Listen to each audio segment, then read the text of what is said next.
Time now for your forewarned weather with Nate Larson. Hey, we got some rain out there in some parts of the state. Oh, my goodness. On and off all day. A little bit in Salt Lake, too. It's kind of nice to see the videos come down. Monsoon moisture, we've been seeing showers and storms, kind of a copy and paste from what we saw yesterday. Let's show you some of the sights from Zion National Park. The south entrance still having wet pavement, even a few ponds of water on the roadways there. We've had some heavy rains move through. Fortunately, no flooding reported, but we certainly know with some heavy rains you can have flash flooding come down quickly. The Black Desert Sky Camera showing some of the gorgeous conditions in Ivins, Utah right now. A little bit of cloud cover out there, mostly sunshine.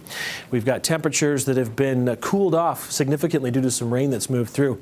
Ernie Shamal sharing some of that footage of the heavy rains that came down in the downtown area, overwhelming some of the storm drains. A little bit of urban flooding happening there.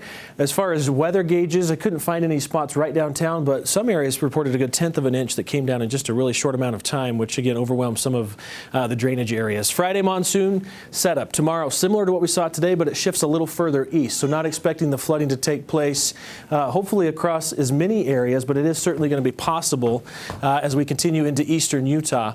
That's the area you see shaded in dark green there. As far as radar goes right now, still tracking a few showers and storms. Not a lot of lightning associated with what moisture is moving over Escalante, so into the Bryce Canyon area, Grand Staircase.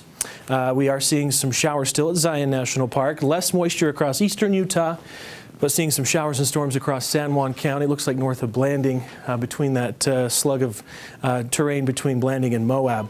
Looking at some future cast, you can see that the moisture is going to continue to hang on into the evening hours, at least across southern Utah. We'll start to see moisture increase again across northern Utah.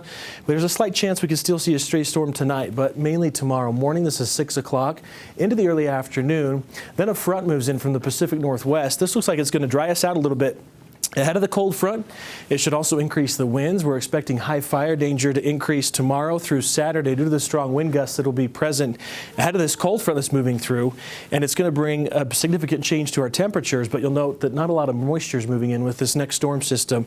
It kind of fizzles out. So we will see a big drop in temperatures. This is into Sunday morning, but precipitation is going to start to diminish as we get into the weekend, which maybe that's good news. You'll have a drier weekend, but a cooler weekend to enjoy.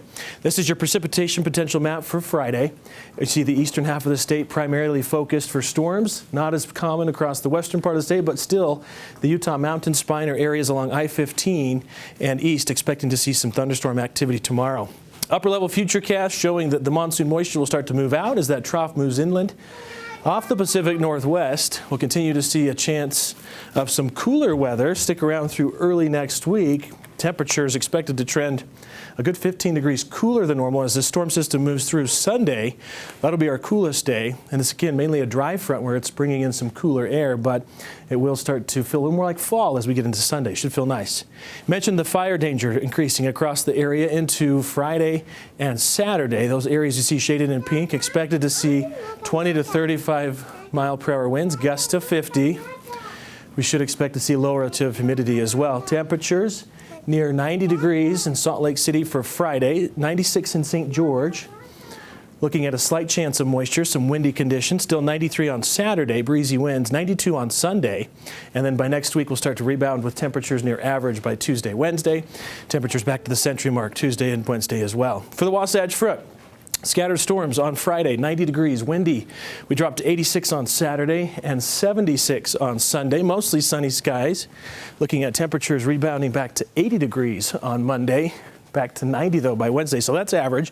We'll see some breezy winds middle of next week, but it should be really nice weather setting up to the middle of next week after that cool down this weekend. I don't know how I feel about 70s this early on. It's a little early. I feel good about it. Thank you for asking. We'll yes, that's wonderful. Your name was taken in vain, though.